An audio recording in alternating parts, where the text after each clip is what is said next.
কেন্দ্রীয় সরকার ঔষধ ও দুধ জাতীয় পণ্য সামগ্রী সহ অন্যান্য কিছু ক্ষেত্রে জিএসটি কমিয়ে দিয়েছে।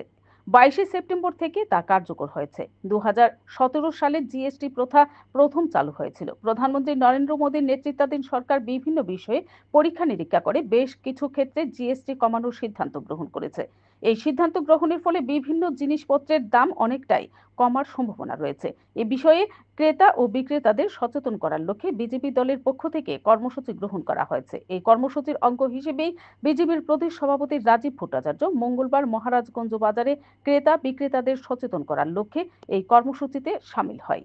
এদিন তিনি সচেতনতামূলক কর্মসূচিতে সামিল হয়ে ক্রেতা বিক্রেতাদের সচেতন করার পাশাপাশি জানান, দেশের প্রধানমন্ত্রী নরেন্দ্র মোদী দেশীয় উৎপাদিত পণ্য ক্রয় করার উপর বিশেষ গুরুত্ব আরোপ করেছেন।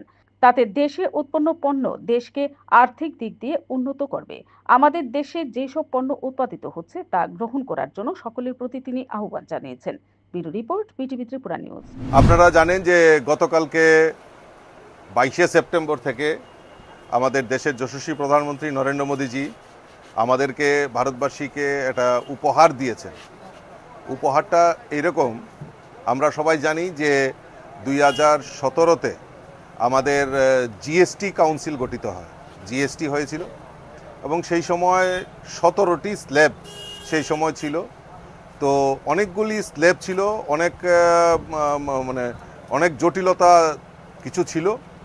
কিন্তু গত 22শে সেপ্টেম্বর আমাদের দেশের যশস্বী প্রধানমন্ত্রী মোদীজির নেতৃত্বে ভারত সরকার এই যে ট্যাক্স জিএসটি যেটা আমরা বলছি, এই জিএসটি রিফর্ম করে নতুন করে 2টা স্ল্যাব 5% to 18% এই স্ল্যাবে রেখেছে।